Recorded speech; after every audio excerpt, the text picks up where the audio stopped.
So let's take a look. I'm going to do number 2. So it says use the remainder theorem to solve. Remainder theorem tells us what's going to be our answer.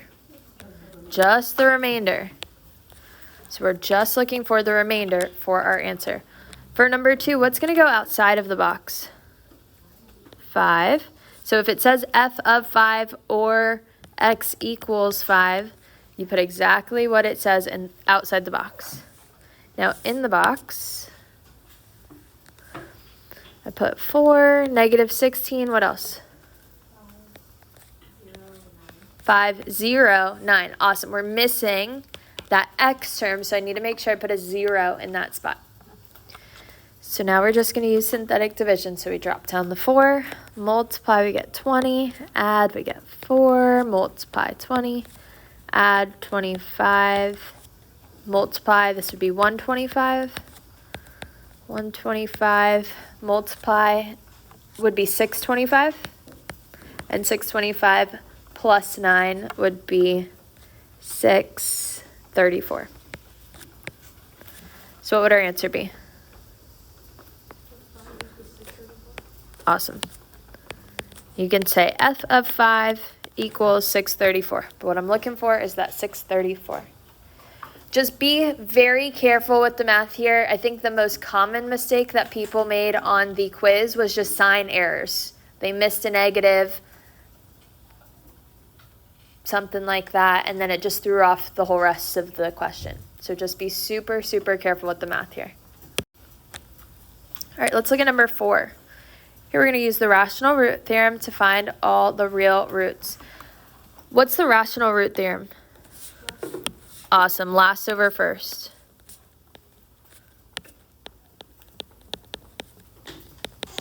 So last over first, we're going to use synthetic division to find our zeros. For number 4, how many zeros are we going to have? 5 of them. So we're going to have x equals 5. Different numbers. Not different numbers, but 5 answers. Because remember, we can have an answer that repeats. Before we start with synthetic division for number 4, looking at all of our terms, do they have anything in common? X. So if I were to factor this and we take out our GCF, what's our GCF? X. So if I take out an x and I'm left with x to the 4th power plus 6x to the 3rd power minus 9x squared minus 44x minus 30. What does it tell me that one of the zeros are going to be, or one of the roots? 0. Awesome. So you can take out that GCF that's just an x, and one of our answers is going to be 0. If I were to set my factors equal to 0, x is equal to 0 is going to be an answer. Now let's do our synthetic division from what we have left here. So inside the box, we're going to put 1, 6, negative 9, negative 44, and negative 30. What are our possible answers? So for last over first, what are our possible factors? We're looking for factors of our last, which would be 6 and 5. What else? 3 and 10. 2 and 15. 1 and 30. Awesome. And this is the positive and negatives of all of these. So we can try plus or minus 6, 5, 3, 10, 2, 15, 1, or 30. What do you want to try first?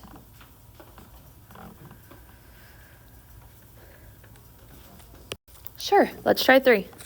Drop down the 1, multiply, add, we get 9, multiply 27, add 18, multiply 3 times 18 would be 24, 54. 54 minus 44 would be 10. And 10 times 3 is 30. Does it work? Yes, we get 0 as our remainder. That was our goal, so it works. So one of our answers is also going to be 3. So we have 2, we still need 3 more. What would I do next?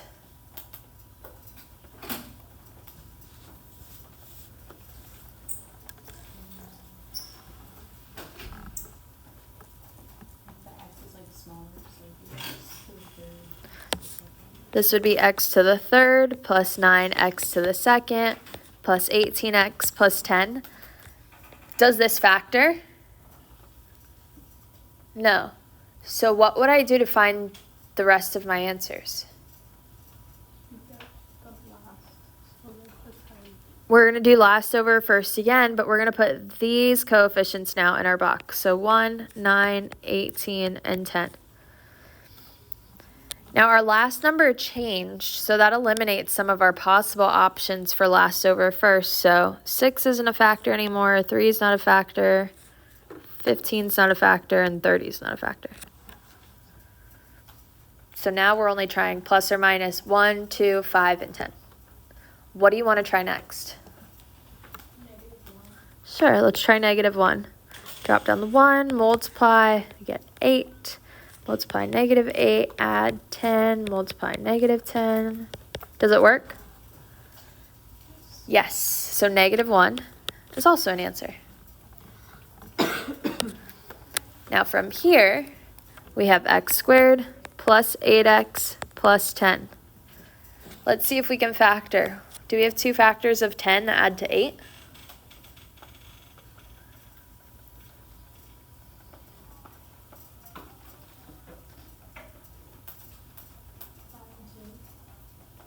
What's 5 plus 2? So do we have any factors? No. So if it doesn't factor, what do we have to do? Quadratic formula.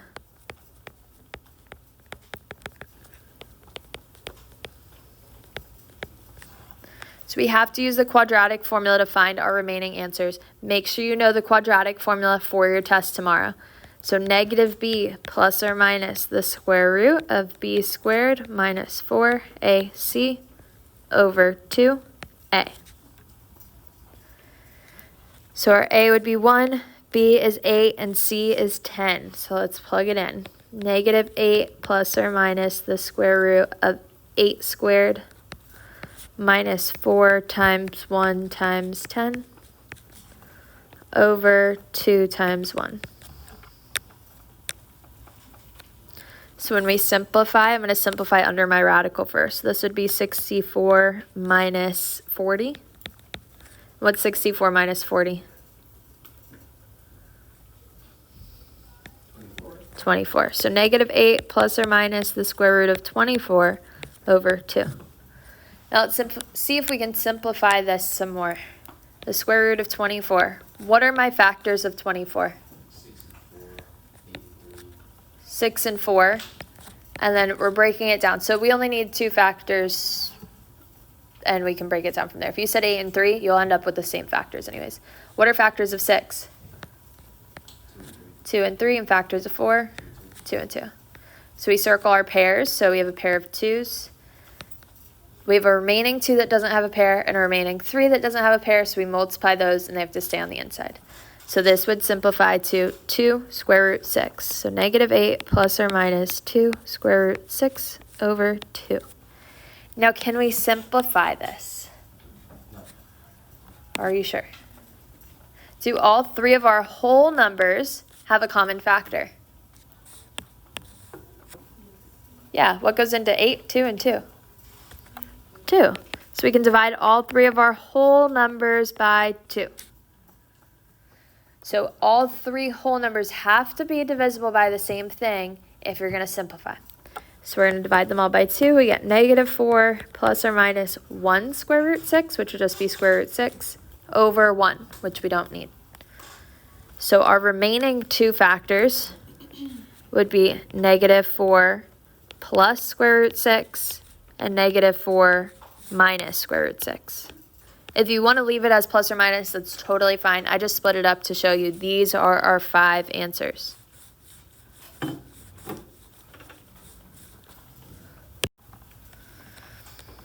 So number 5 be careful. We want to follow our order of operations when we're simplifying and combining like terms and all of that. So what I'm going to do first is just FOIL our two factors here out. So I'm going to FOIL these, then I'll deal with the rest of the question. So what's negative 7i times 6? Negative 42i. Negative 7i times 10i. Negative 70i squared. 11 times 6. And 11 times 10i. 110i. Perfect. What would we do next? Combine like terms, and I'm going to change the I squared to what? Negative 1. And what's negative 1 times negative 70? Positive 70. So now let's combine our like terms. I'm going to combine the real parts together. So 70 plus 66 is 136. And negative 42i plus 110i.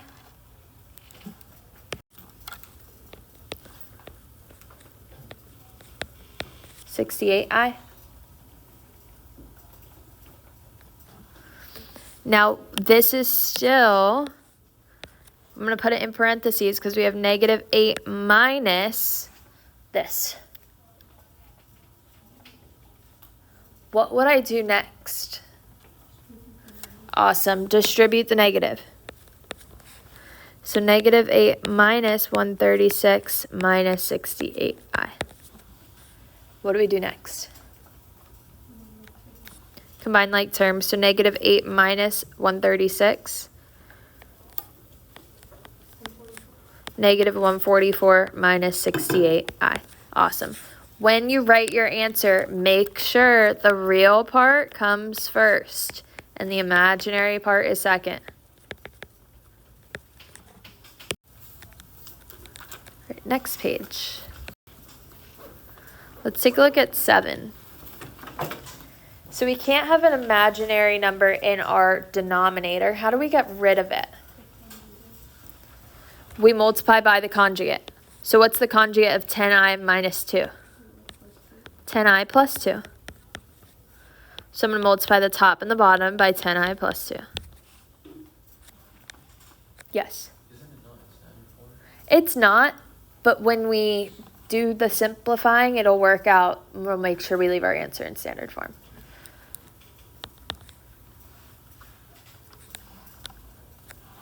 So on top, what would we do? FOIL. So we have negative 8 times 10i, negative 80i, negative 8 times 2, negative 16, I times 10i, 10i squared, I times 2, positive 2i. Let's finish simplifying the top and then we can move on to the bottom. What would we do next? I squared changes to be negative 1, so that becomes negative 10.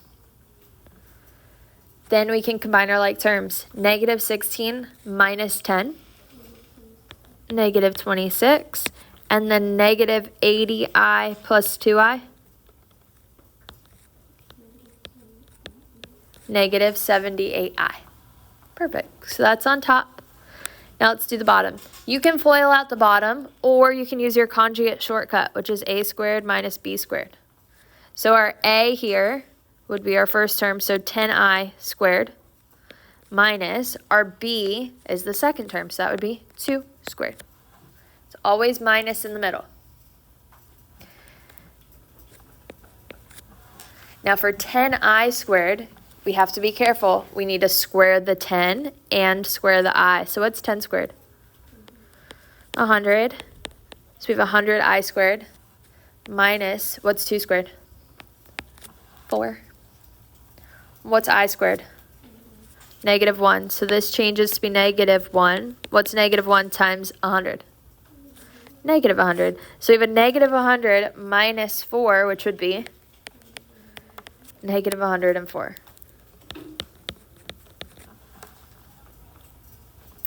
Now we have to simplify. Do we have any number that goes into negative 26, negative 78, and negative 104?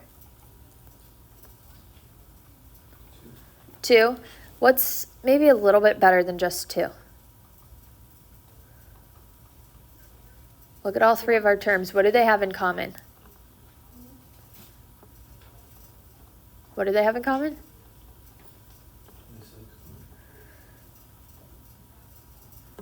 Maybe, yeah, 26 as a factor. But let's just start with 2. But looking at all of our terms, what do they all have in common? A negative. So let's divide them all by negative 2. So if we didn't see that anything bigger is going to go into it, start small and then just keep simplifying from there. So let's divide them all by negative 2. So this would be 13 plus 78 divided by 2 would be 39. I over 104 divided by negative 2 would be 51, 52.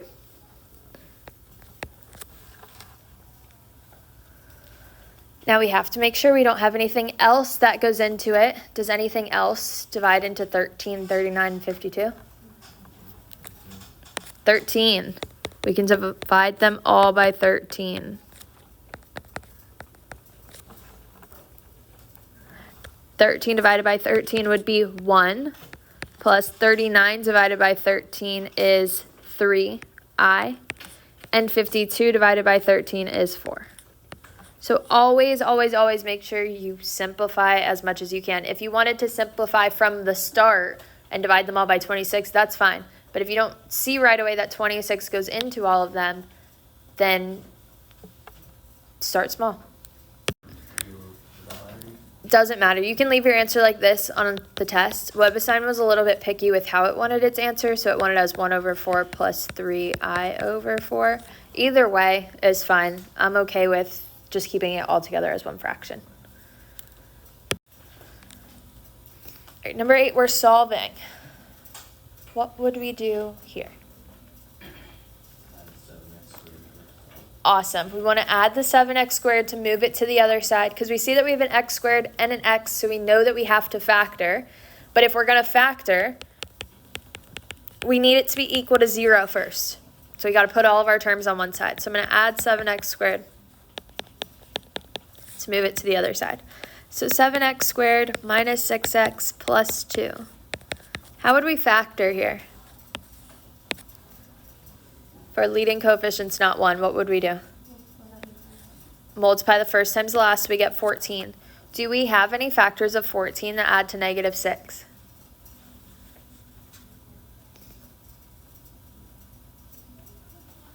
No, we don't. So if it doesn't factor, then what do we do? Quadratic formula. So our quadratic formula, I'll write it again to help us remember. Negative b plus or minus the square root of b squared minus 4ac over 2a. So our a is the number in front of the x squared, b is our number in front of the x, and c is our constant. Before you start plugging in your a, b, and c, make sure that your equation here is in standard form. The test might try to trick you and not put it in standard form. So make sure it's in standard form before you plug in your a, b, and c. So we have negative b, so negative 6 would be positive 6, plus or minus the square root of negative 6 squared, minus 4 times 7 times 2 over 2 times 7. So 6 plus or minus the square root of 36 minus 4 times 7 is 28 times 2 would be 56 over 14. So 6 plus or minus the square root of what's 36 minus 56?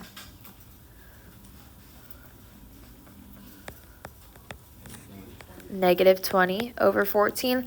Always, always, always make sure to simplify your square root. Square root of negative 20. When we simplify this, what does the negative under the square root turn into? An I, so we got to take that out and make it an I. What are 2 factors of 20? 4 and 5. 2 factors of 4? 2 and 2. So circle any pairs that you have. We have a pair of 2s, so 2 comes to the outside. 5 has to stay on the inside because it doesn't have a pair. So we have 6 plus or minus this 2I square root 5 over 14. Now let's see if we can simplify more. Do all 3 of our whole numbers have a common factor? What can we divide them all by? 2. So 6 divided by 2 would be 3, plus or minus 2 divided by 2 is just 1, so we can just leave it as I square root 5, because we don't need the coefficient of 1, over 14 divided by 2 is 7. So this would be our answer. So again, always make sure you simplify your square root as much as possible. And if all 3 of the whole numbers in your fraction have the same factor, you can divide them to simplify. All right, next. Next, we want to find the vertex, axis symmetry, domain and range, max or min, x-intercept, y-intercept, and vertex form. So for number 9, let's start by finding the vertex. What's the little formula that we use to find the vertex? Negative b over 2a.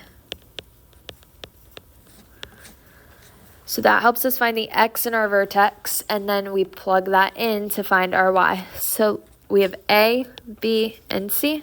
Make sure it's in standard form before you start labeling things as a, b, and c. So this would be negative 2 over 2 times 4. So negative 2 over 8, which simplifies to what? Negative 1/4.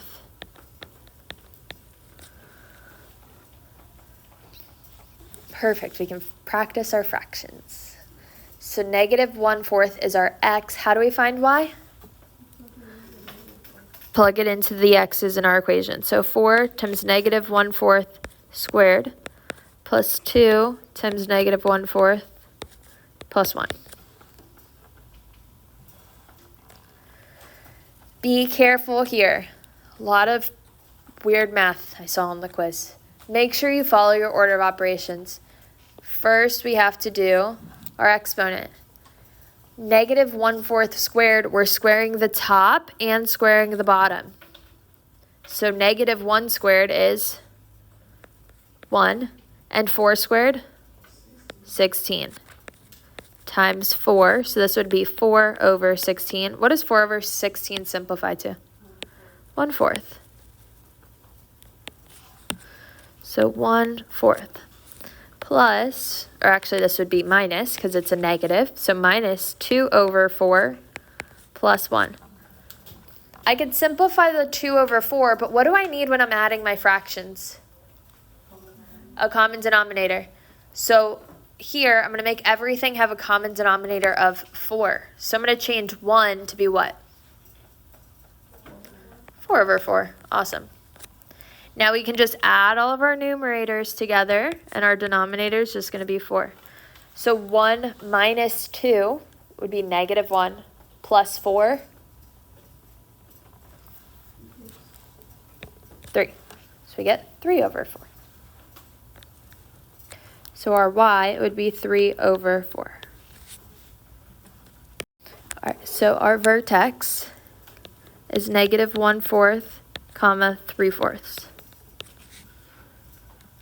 What would our axis of symmetry be? X equals negative 1/4. What's our domain? All real numbers are negative infinity to positive infinity.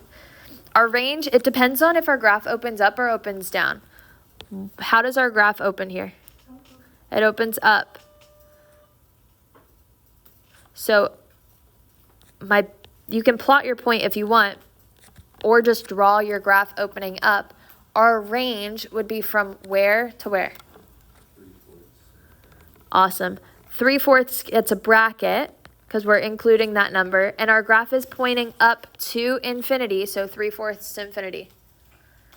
This was also a pretty pretty common mistake that people made on the quiz.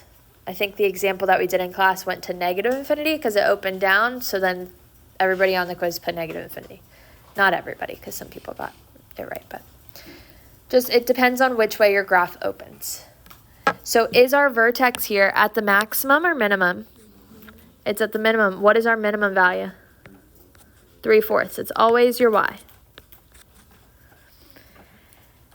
And then let's put it in vertex form too. Our vertex form is y equals a times x minus h squared plus k.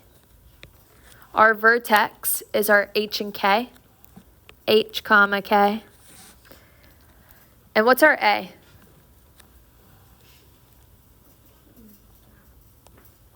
Four. It's the same from our original equation. A is 4. So we have y equals 4 times x minus h, so minus 1/4 would be plus 1/4 squared, plus k, so plus 3/4.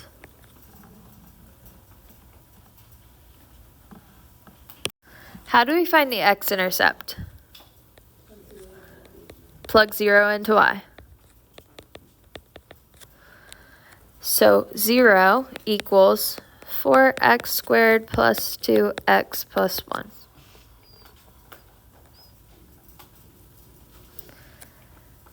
Can we factor this? If we multiply the first times the last, we get 4. Do we have two factors of 4 that add to 2? No. So let's do the quadratic formula real quick and see if we even get a real number. So here we have a, b, c, negative b, so negative 2 plus or minus the square root of b squared minus 4ac over 2a. So under our square root is kind of where we're going to focus on right now, because we may not even have an x-intercept. What's 2 squared? 4 minus, what's 4 times 4? 16. What's 4 minus 16? Negative 12. Can I take the square root of negative 12? What does a negative under our square root turn into? Imaginary. An imaginary. Can I have an imaginary x-intercept? No. So there is no x-intercept. Let's look back on our graph when we sketched our graph up top. We went to the left 1/4 and up 3/4, and our graph opened up. Do we touch the x-axis? No. So we knew from if we graphed it correctly that there is no x-intercept because we don't cross the x-axis. But if it doesn't factor and you don't get a real answer when you do the quadratic, there is no x-intercept. How would we find the y-intercept? Plug in 0 into the x. Plug 0 into x.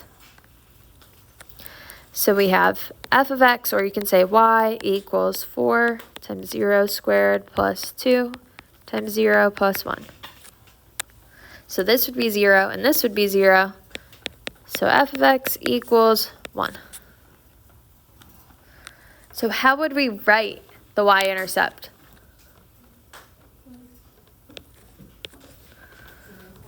Zero comma 1. We plugged in 0 into the x, so our x was 0. And we got 1 for the y, so our y would be 1.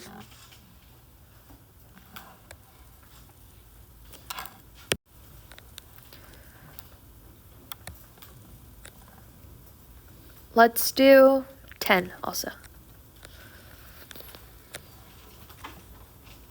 So 10, we want to find the end behavior, our zeros, multiplicity, action at the x-axis, and graph it. So let's start with our end behavior. Which term am I looking at for the end behavior? The leading coefficient. We were looking at the highest degree term, so make sure it's in standard form. Our highest degree term tells us the end behavior. So here it's the x to the 5th power. So it's it rises in the left and falls in the right. Right? Yeah. So x to the 5th power would be odd, so that tells us they go in opposite directions. So one of them is going to be up, the other one's going to be down. Since it's negative, our overall slope would be decreasing. So it starts going up and ends going down. So the left would rise. So rise left, falls right. On the test, can we just put arrows? You can just put the arrows, that's fine.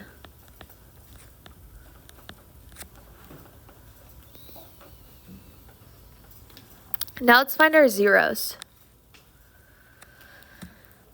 What would we do to find our zeros here? Take out the GCF. What is our GCF? Awesome. Negative 3x to the third power. So when we divide out that negative 3x to the third power, left with x squared minus 9. So to find the zeros, we have to factor. Here we started to factor by finding our GCF, took that out. Can we factor this anymore? How? It's a difference of squares. So what would x squared minus 9 factor into? X plus 3, x minus 3. Awesome. So we have negative 3x cubed, x plus 3, and x minus 3. What would we do next? Set them all equal to 0. So negative 3x cubed equals 0. X plus 3 equals 0, and x minus 3 equals 0. So with the first one, what would x equal? 0. But how many x equals 0s do we have? 3 of them. So x equals 0, x equals 0, and x equals 0. Because it's x cubed, so we've got 3 of them. Then x equals what else?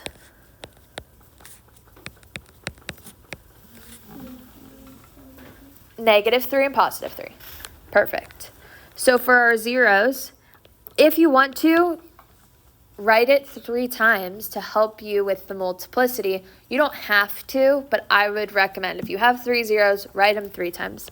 So 0, 0, 0, negative 3, and 3. Again, you don't have to. If you just wanted to put 0, negative 3, and 3, that's fine. But next it's going to ask us about the multiplicity. Where do we have multiplicity? Multiplicity at 0 of, how many do we have? Of 3. Because we've got 3 zeros. The other two, you can say that there's no multiplicity if you wanted to at the other ones. Or you could just say multiplicity of 1. Either way. I like describing it as you have multiplicity of 1 because multiplicity is how many you have, but technically you don't have like multiple of them. But either way is fine.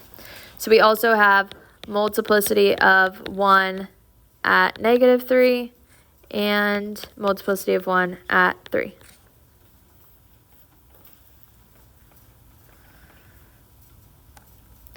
What is our action at the x-axis? What's the action at 3? Or, sorry, at 0. At 0, what's our action at the x-axis? Through. Because we have 3 of them, and 3 is an odd number, so we go through.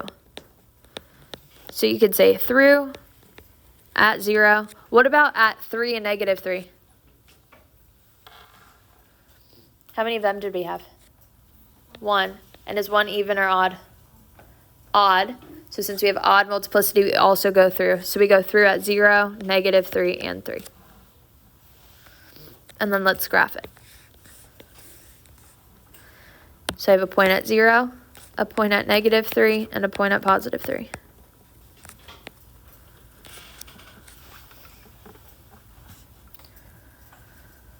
Let's put our end behavior on it. So out of our point farthest to the left, we have an arrow that goes up. Out of our point farthest to the right, we put an arrow that goes down. And at all 3 of our points, we go through. So I go through the point, and through the point. So our graph would look like this.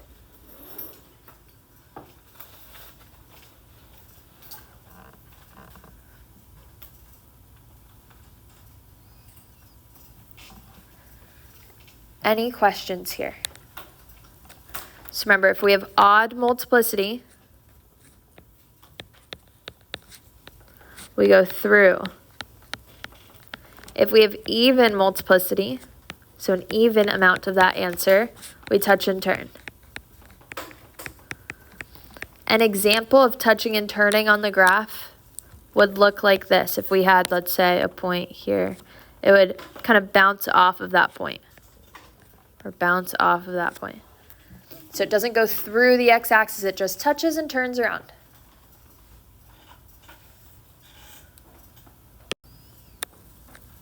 So this one comes from the notes. It already did the first step for us. So if we ignored this, let's say, and we wanted to simplify. So first thing we would do is take out the negatives, turn them into i's. But we also want to see if our square root or our radical could simplify more. So let's break them down. What are 2 factors of 48?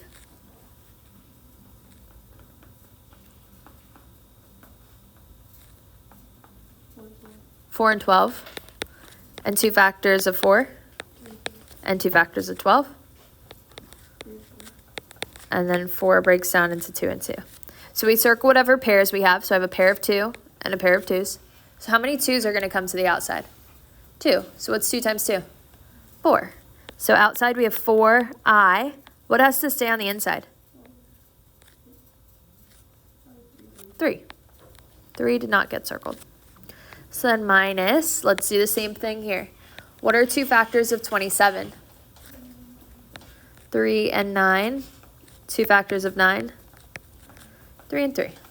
So we'd circle our pair of 3's. That comes to the outside with the I that we already took out. What stays on the inside? 3. Now, if we were going to add or subtract these, we need the I square root part to be exactly the same. It'd be like, they have to be like terms. So it'd be like if we added 4x minus 3x, where that imaginary and the square root part have to be the same. I could not add if I had something like 4 square root 2 minus 3 square root 3. These you can't combine.